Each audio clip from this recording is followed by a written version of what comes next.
todos que acompanham até agora, pelo adiantado da hora. Peço desculpas.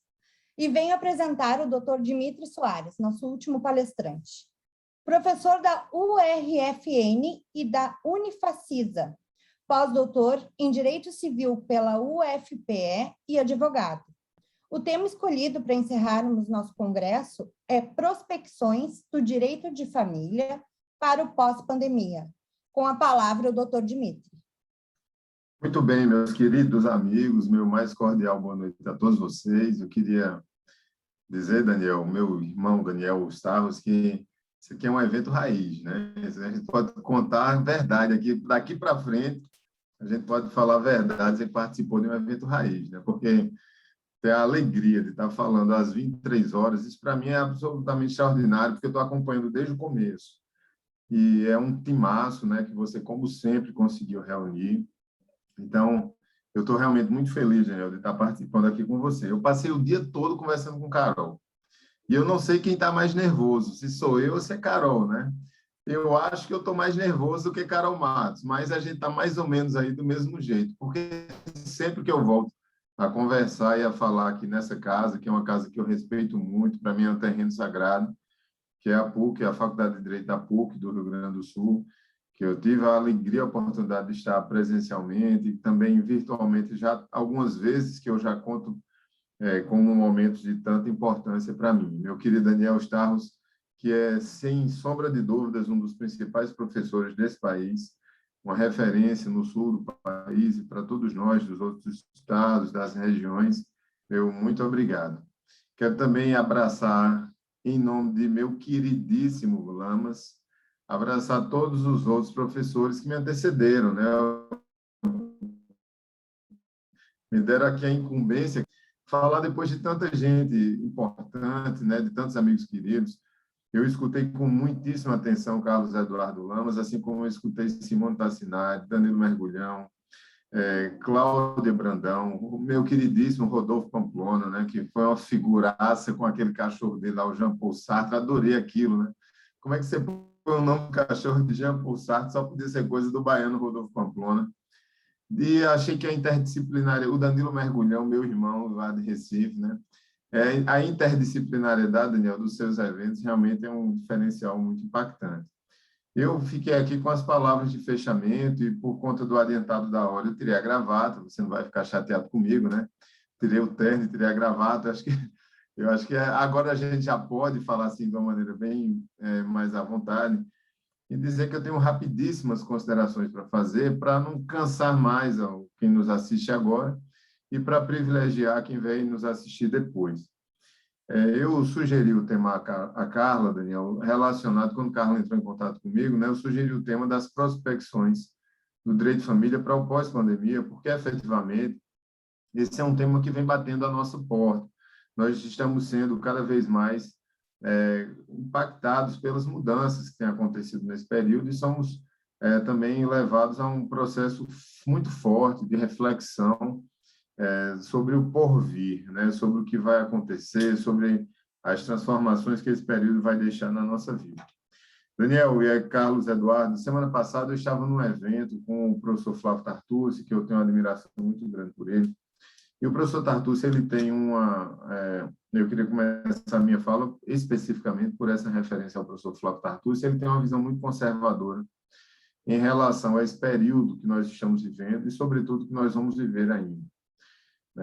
A perspectiva do professor Flávio Tartucci é que nós tínhamos um período muito voltado para tradições, para características ou condições bem liberais, e que isso impactava muito o direito de família, ou seja, isso era muito forte para a nossa área de atuação, porque nós tínhamos um ambiente propício para mudanças, para sugerir novos temas, para incluir regra, não seriam temas muito fáceis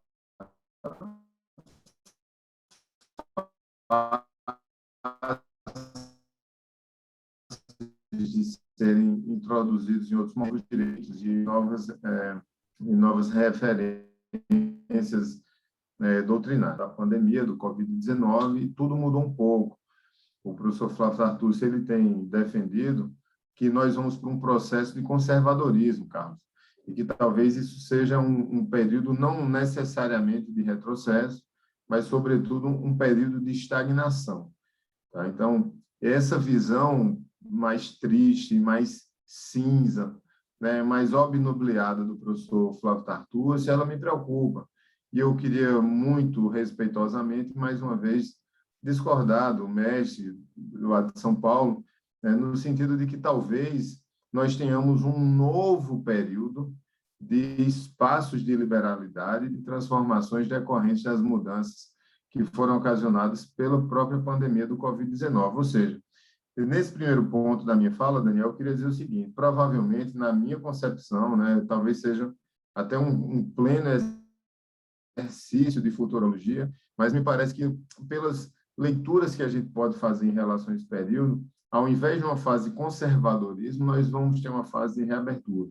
E essa fase de reabertura ela vai ser decisiva para todos que trabalham com direito de família, não apenas na academia, mas, sobretudo, para todos que trabalham com direito de família na prática, né? São advogados familiaristas, magistrados de direito de família, ou seja, as pessoas que fazem com que esse direito efetivamente aconteça. O articulista, o Murilo Aragão, que é um dos principais articulistas hoje, tem uma revista semanal que eu ainda gosto muito, que é a revista Veja. Há 15 dias, Daniel, ele escreveu, eu sei que você também gosta muito dessas intervenções, né, jornalísticas, ele escreveu sobre o Brasil pós-Covid. E o Murilo Aragão ele faz uma leitura bastante interessante, né, que é o seguinte: ele diz que a pandemia ela serve ou deve servir para duas reflexões básicas. Daniel e todos vocês que nos assistem, né, e os que vão nos assistir. Primeiro, precisamos descobrir, né, o que é que a pandemia nos trouxe como fatos importantes ou dados importantes, ou seja, o que é que a pandemia transformou importante para a gente? O que é que era meio que despercebido e se transformou em significativo, né? O que é que a pandemia deu, a quais aspectos a pandemia deu realce da nossa área de atuação, né? Ou seja, o que é que precisa a gente entender que é importante, tá? E segundo, o que é que a gente precisa priorizar para o futuro, tá certo? Então, o que é necessário entender nesse momento e o que é que a gente precisa priorizar para o futuro. A reflexão lá do Murilo Aragão ela é voltada eminentemente para questões sociopolíticas, também econômicas. Eu estou tentando fazer essa tradução, digamos assim, ou essa correlação com as questões específicas do direito de família. Tá certo? Então, a primeira delas, Janel, é o seguinte: o direito de família ou será, né, a gente precisa falar efetivamente dessa forma, o direito de família será um reflexo de um ambiente de conservadorismo, ou, como defende o professor Flávio Tartucci, ou nós teremos um momento de novas oportunidades, de transformações e de grandes aberturas. A história nos ensina que as outras pandemias elas foram caracterizadas por períodos de grandes fechamentos e, posteriormente, de grandes aberturas. Por exemplo, os historiadores relatam, por exemplo, né, desculpe a comparação um pouco forte, mas os historiadores relatam que o Carnaval de 1919 ele foi o maior carnaval que esse país já teve, né, com uma demonstração explícita de vanguardismo, né, de quebra das tradições e também de quebra do conservadorismo que vigorava antes da gripe espanhola, que teve seu finalzinho lá em dezembro de 1918. Então, teve o baby boom, né? Após a gripe espanhola, nós também tivemos o baby boom após a Segunda Guerra Mundial, ou seja, a história nos mostra que esses períodos de grande recessão e fechamento, né, de exigência de, digamos assim, de muitos sacrifícios e renúncias, elas dão oportunidade a grandes momentos de transformação, certo? Então, eu aposto, Daniel, meu queridíssimo Daniel Starros, eu aposto, Carlos Eduardo Lamas, que nós teremos um período de transformações, ao invés de um período de conservadorismo. Acredito que a Covid vai servir para o direito de família como um movimento de ruptura, e que, após essa ruptura, nós teremos um período de, efetivamente, grandes transformações, ou seja, a gente está aí com um campo muito aberto para muito trabalho e também para muitas mudanças. Tá certo? A segunda pergunta básica que eu faria seria a seguinte: qual a importância que a legislação, que a lei propriamente dita, ela vai ter em relação à nossa norma de direito de família? Que Daniel conhece bem e sabe que é um tema que eu já venho trabalhando há algum tempo, né? Defendo expressamente que nós estamos vivendo o fim de uma grande crise do direito codificado e o que vem depois dessa crise, eu tenho plena convicção que é um direito de família muito pouco vinculado à norma. Daqui a pouco, se der tempo, eu vou falar um pouquinho disso, porque realmente eu não quero ser demorado. Mas eu acho que a importância da lei, ela foi muito colocada em xeque nesse período, tá certo? O código ele foi perdendo cada vez mais a sua função, a sua necessidade, a codificação ela foi perdendo a sua importância, o seu protagonismo. E isso não é necessariamente ruim, é apenas um processo de transformação dentro daquilo que eu tenho estudado desde o meu doutoramento, que me parece que é o que a gente poderia chamar de teoria geral do direito de família. Ou seja, nesse grande aspecto, o que é que vem depois de tudo isso? Se a lei perde essa função simbólica, o que é que vai ficar no lugar da legislação? Eu destaquei aqui, Daniel, alguns rapidíssimos pontos, né, que me parece que a pandemia colocou holofote nessas questões de direito de família. A primeira delas diz respeito à curva descendente, efetivamente descendente, no momento histórico de ápice do amor romântico como a grande caracterização das organizações de família. Ou seja, talvez a pandemia ela tenha colocado a última pá de cal no amor romântico. Nós deixamos ou estamos deixando definitivamente de ser românticos. E quando estamos deixando de ser românticos, eu estou me reportando, obviamente, a um movimento histórico, né? A um movimento cultural muito significativo, que está passando, né? Como vários outros estão passando. Nós estamos vivendo esse momento de transformações. Então, nós estamos cada vez menos vinculados a um movimento de amor romântico e, sobretudo, dando a oportunidade para que as pessoas realizem as suas organizações afetivas a partir da autodeterminação, do exercício das suas vontades, né, da liberalidade da construção dos seus próprios projetos, ao invés daquela premissa de que todo mundo vai encontrar alguém que vai ser feliz para sempre, que vai casar, esse casamento vai durar a vida inteira. Talvez essas questões estejam efetivamente sendo deixadas para trás. Nós não vamos assistir efetivamente, Daniel, talvez nem eu, nem você, nem Carlos, mas os nossos filhos e, sobretudo, os nossos netos, eles vão viver um processo que vai ser decorrente dessa fase que a gente está passando, em que as relações não vão ser mais, felizmente, diria até de passagem, não vão ser mais construídas pela ideologia de que a gente tem que encontrar alguém para ser feliz para sempre, porque isso traz uma consequência muito formal em relação à estrutura das famílias. O segundo aspecto diz respeito ao que eu chamaria de falibilidade do modelo de satisfação das obrigações alimentares.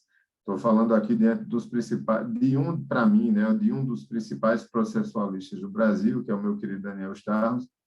E quando a gente pensa em execução das ações de alimentos, Daniel, cumprimento dos alimentos, satisfação dos alimentos, execução dos alimentos, a gente continua ainda muito vinculado a um modelo antigo, que funciona e funcionou muito bem, que é o modelo lá de 68, da Lei de Alimentos, mas que mostra agora sinais muito claros de cansaço.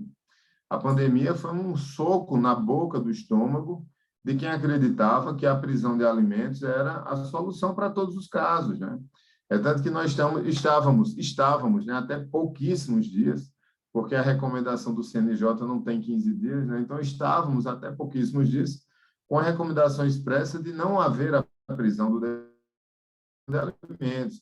E aí todos nós que advogamos, né, Carlos, lá em Pelotas, né, Carlos, me corrija se eu estiver enganado, lá em Pelotas, né, Daniel lá em Porto Alegre, eu aqui em Campina Grande, né, num país com dimensões continentais, todos assistindo às mesmas circunstâncias, que são os devedores de alimentos, confortavelmente dando risada do sistema, né?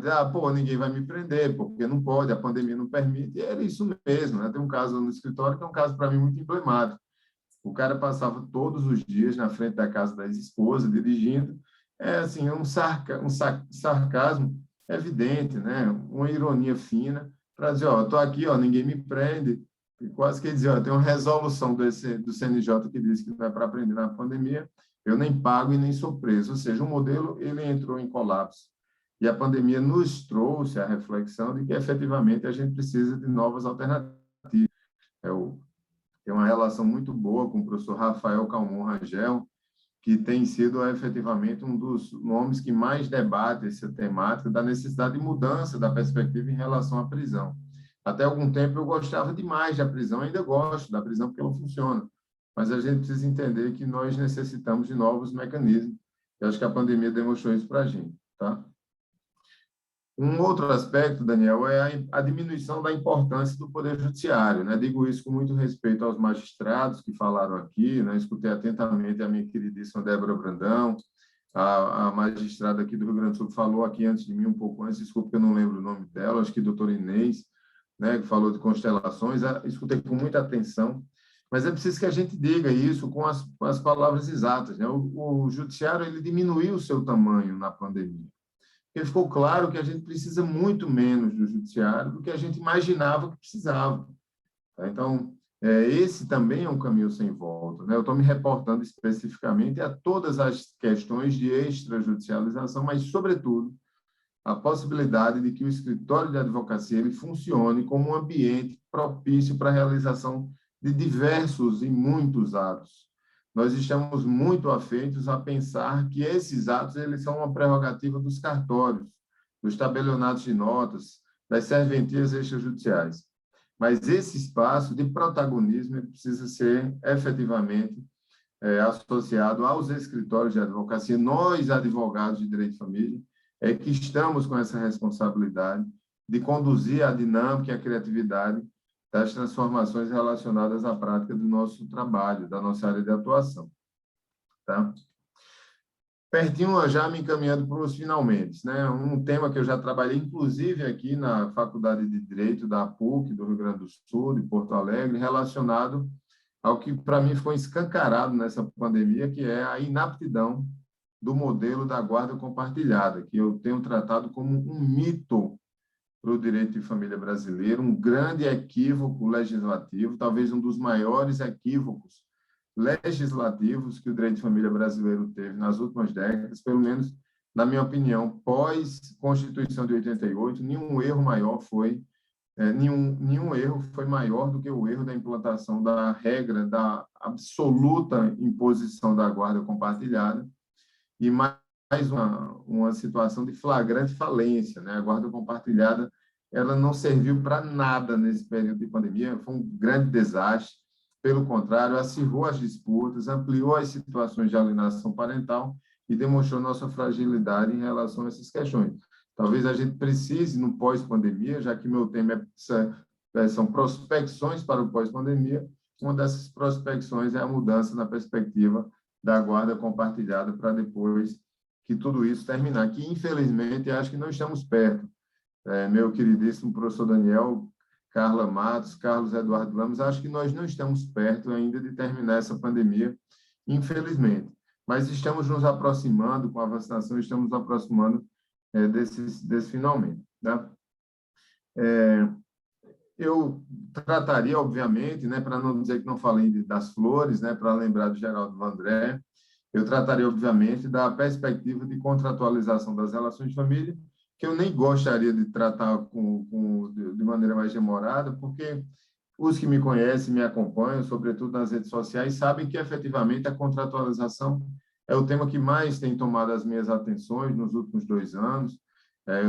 Agora estou me debruçando também num trabalho que talvez transforme num livro relacionado a essa questão da contratualização do direito de família, mas me parece que é necessário dizer que essa é uma das perspectivas que a gente tem para o direito de família pós a pandemia. Já é uma realidade, mas cada vez mais forte é a possibilidade de que as pessoas construam suas próprias regras e que elas estabeleçam seus vínculos de acordo com as suas próprias necessidades. Tá? Então, a contratualização é um fenômeno flagrante, né? Ele simboliza a diminuição da norma, né? Ele faz o link entre a perda da norma, ou a eficácia da norma, e a construção de um outro espaço. Né? Eu tenho muito orgulho de dizer isso, Daniel e Carlos, estou dizendo aqui entre grandes professores e amigos também, que tenho me voltado para o que eu tenho chamado de uma construção de uma teoria, né, com muita humildade, mas tenho me proposto a isso, né, uma construção de uma teoria da contratualização no Brasil. E essa teoria ela tem duas etapas. A primeira etapa, obviamente, é reconhecer que há uma crise flagrante no modelo da civil law e uma crise no sistema da codificação, e uma segunda etapa, que é o porvir, que é justamente o que é que vai ficar nesse espaço, e é justamente esse espaço da contratualização. Então, acredito que a pandemia ela serviu definitivamente para acelerar esse processo, né? Para dar velocidade, catalisar essas transformações e demonstrar que nós não temos mais raízes históricas e ancestrais com os modelos que nos formaram, que nos forjaram. Eu estou lendo um livro, Daniel, você me conhece muito bem, sabe que eu gosto de referendar, estou lendo um livro que eu queria deixar essa referência aqui, que é o História da Vida Privada no Brasil. Essa coleção ela é muito conhecida, oriunda do movimento historiográfico francês, né? Eu tenho lá no escritório os 5 volumes da edição francesa relacionada à história da vida privada, do ponto de vista do mundo ocidental, mas há 2 volumes, né? Eu tenho os 2 aqui, eu estou lendo esse é o primeiro, relacionado à história da vida privada no Brasil. E a história nos traz sempre muitas lições, né? E uma delas, talvez a mais forte para o direito de família, é que a nossa construção de família ela foi muito vinculada à noção de domicílio, doméstica, de espaço doméstico dentro de uma casa, né? Vinculada a uma estrutura muito, digamos assim, muito fechada, muito restrita. E a pandemia ela mostrou que também nós não estamos mais afeitos a esse modelo. Ele fez parte da nossa construção como sociedade, como cultura, mas ele não é necessariamente mais o nosso modelo. E isso é muito impactado pela imensa transformação tecnológica que nós estamos vivendo, né? Eu estava vendo o professor Rodolfo Pamplona falando um pouco sobre isso e me lembrando que na segunda parte do próximo ano, estima-se que no segundo semestre do ano que vem, e o meu irmão mais velho, ele é o representante na América Latina para a implantação do 5G. Nós vamos ter o 5G, por isso que eu estou pensando e falando muito sobre isso, né? Porque é uma questão até, a gente conversa muito dentro de casa. Nós vamos ter o 5G como uma grande mudança, incrível mudança, que muitos ainda não se deram conta. Então, a pandemia acelerou esse processo de interferência, de envolvimento da tecnologia na vida das famílias, mas que vai ser catapultado definitivamente quando o 5G chegar. Nós não vamos mais pensar a família como fruto de um espaço doméstico, mas vamos definitivamente pensar a família como fruto de um espaço virtual. Então, esse conflito entre a família e o domicílio, né, ou uma família privativa da lei, e uma família ambientada pelo local doméstico, definitivamente, talvez isso não exista mais. Eu acho que essas eram as minhas palavras, Daniel. Eu acho que passei um pouquinho do meu tempo. Queria agradecer muito a Carla Matos, que foi muito gentil nesse processo inteiro aqui comigo, muito educada, muito agradável. Quero lhe abraçar, Daniel, abraçar Carlos Lamas, e em nome de Carlos, abraçar todos os que falaram antes, e dizer mais uma vez, como eu disse no meu Instagram ontem, que eu adorei esse formato dinâmico, que a gente fale rápido, né? A gente vem dar o nosso recado, a gente concentra as nossas ideias e a gente tem a oportunidade de escutar muitas outras pessoas. Eu sinto-me sempre muito honrado em poder falar para os amigos do Rio Grande do Sul. Muito obrigado. Eu só tenho que agradecer, né, professor Dimitri? Sabe, Carla Matos, eu acho que já é a 10ª vez que eu coloco o professor Dimitri numa fria de falar meia-noite aqui para a turma do Rio Grande do Sul. No próximo, a gente tem que organizar a palestra de abertura com o professor Dimitri para compensar um pouco. Mas eu só tenho a agradecer a todos vocês que participaram. Por exemplo, pessoas como a Carla Matos, que é aluna do Direito da graduação da PUC, e que, por exemplo, né, Carla, não foi minha aluna, e voluntariamente me procurou e aceitou o desafio de ajudar na organização. Então, voluntários, que nem a Carla Matos, representam os alunos, e os professores, só tenho a agradecer na pessoa da colega Samantha Sada, Psicologia, o professor Carlos Lamas de Pelotas, Instituto Brasileiro de Direito de Família, e o querido amigo Dimitri Soares, também, do Instituto Brasileiro de Direito de Família e tantas outras associações. Acho que essa noite foi muito rica para todos nós que acompanhamos, foram palestras excepcionais, muitas informações e reflexões para que todos nós pudéssemos pensar como vamos avançar nos próximos anos, né? Surpresas gratas ao longo das palestras. Então, o Congresso certamente atingiu todos os objetivos que foram estabelecidos. eu lamento que a gente tenha que acabar, todo mundo cansado já, foi muito aprendizado. Então, deixo o meu muito obrigado, Carlos Lamas, na ordem que eu estou vendo vocês, Carla Matos, Dimitri, Samantha e toda a turma do YouTube que dialogou ao longo do congresso pelo chat. O colega Antônio, do nosso grupo de estudos, e o Antônio, ele é pernambucano, radicado na Paraíba, ele proporcionou, com a sua ideia, um sorteio de 3 livros. O Antônio está colocando no chat do YouTube o nome dos sorteados dos livros da professora Ana Cláudia Brandão, O Bebê Medicamento, Bebês Filhos para a Cura, do Dr. Dimitri, eu não lembro agora, doutor Dimitri, se é o Ensino do Direito de Família no Brasil. Não, é o Direito de Família e Direitos Humanos. É um livro um pouco mais antigo. Esse é muito bom, que faz uma perspectiva comparada, internacional, tudo que podemos avançar também no direito brasileiro. Então, fico feliz com a participação de todos e vai ser uma alegria repetir no ano que vem, mais uma vez, esse evento. Qualquer ajuda, todos nós estamos aí. Muito obrigado, turma! Valeu!